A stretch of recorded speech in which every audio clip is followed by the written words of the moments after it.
내 월급 300만 원을 몰래 훔쳐간 시어머니의 충격적인 이유가 너무 화가 납니다. 며느리야, 내 돈 좀 빌려줄 수 있어? 시어머니가 조심스럽게 물어보시더라고요. 저는 29살 직장인 박지현이에요. 결혼 3년 차인데 시댁과 함께 살고 있어요. 평소에 시어머니가 돈 얘기를 잘 안 하시는 분인데 웬일인가 싶었죠. 어머니, 얼마나 필요하세요?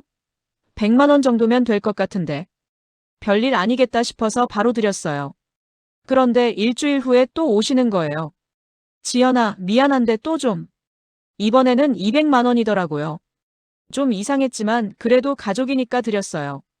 그런데 문제는 그 다음이었어요. 제가 월급 통장에서 자동이체로 적금을 넣고 있었는데 잔액 부족으로 빠지지 않았다는 문자가 온 거예요. 이상하네. 분명히 돈이 있었는데? 은행에 가서 확인해보니 충격적인 사실이 드러났어요. 제 통장에서 300만 원이 출금되어 있더라고요. 그것도 제가 모르는 사이예요. 어떻게 이런 일이? 은행 직원이 말하길 저희 시어머니가 와서 출금하셨다는 거예요. 시어머니가요? 그런데 제 도장이나 비밀번호를 어떻게? 가족분이라고 하시면서 며느리 대신 찾으러 왔다고 하셨어요. 도장도 가져오셨고. 그 순간 머리가 하얘졌어요. 시어머니가 제 도장을 몰래 가져가서 제 돈을 빼간 거였어요. 집에 와서 바로 물어봤어요. 어머니, 제 통장에서 돈 빼가신 거 맞죠?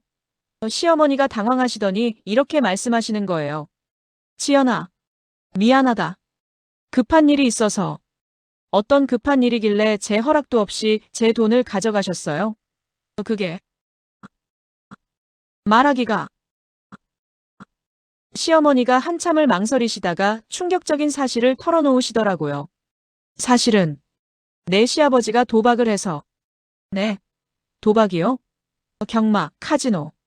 벌써 2년째야. 집 담보로 대출받은 것도 다 날리고 이제 사채까지 손을 댔어. 완전히 멘붕이었어요. 시아버지가 도박에 빠져 있었다니. 그것도 2년 동안이나.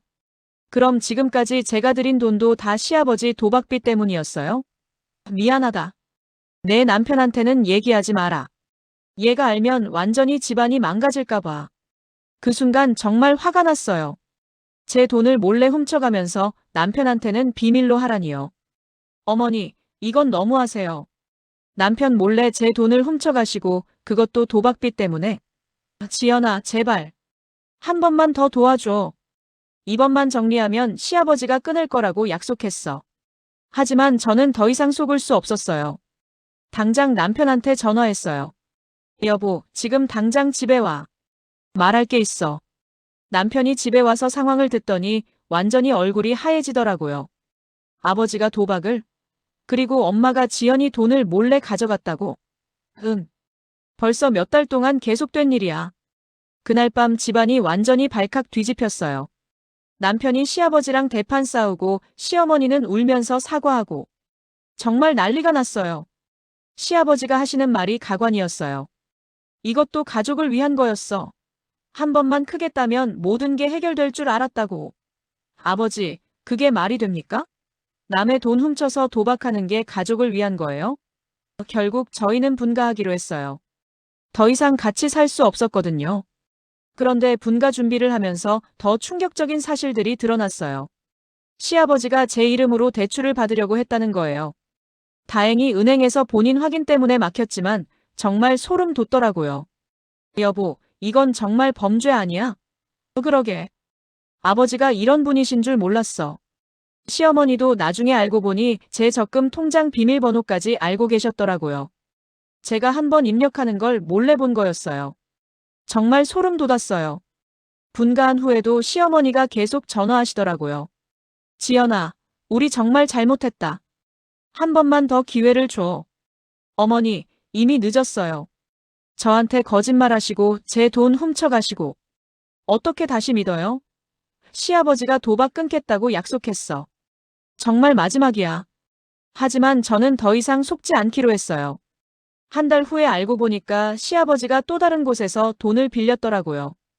역시 도박은 끊지 못하더라고요. 남편도 이제는 완전히 포기했어요. 지연아, 정말 미안해. 내가 우리 부모님을 잘못 봤어. 괜찮아. 우리끼리라도 잘 살자. 지금은 신혼집에서 둘이 살고 있어요.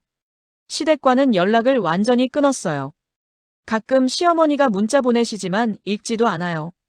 남편이 가끔 죄책감을 느끼더라고요. 부모님을 이렇게 버려두는 게 맞나? 여보, 우리가 버린 게 아니야. 부모님이 우리를 배신한 거지. 지난주에는 시아버지가 또 다른 사채업체에서 돈을 빌리다가 걸렸다는 소식을 들었어요. 시어머니가 남편한테 울면서 전화했지만 남편도 이제는 받지 않아요. 솔직히 말하면 좀 안타까워요. 그래도 3년간 함께 살았던 시댁인데.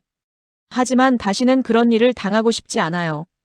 제 돈을 몰래 훔쳐가면서 도박빚 갚는 데 쓰다니. 정말 상상도 못했어요. 요즘 같이 힘든 시기에 열심히 번 돈인데 그걸 이런 식으로 잃다니 너무 억울해요. 혹시 비슷한 경험하신 분들 있나요? 가족이라고 해서 무조건 용서해야 하는 건 아니라고 생각해요. 특히 돈 문제는 정말 신중해야 하는 것 같아요. 지금은 남편과 단둘이 평화롭게 살고 있어요. 시댁 눈치 보지 않고 제 돈 걱정 안 하고 정말 자유로워요. 가끔 시어머니가 보고 싶긴 하지만 다시는 그런 배신은 당하지 않을 거예요.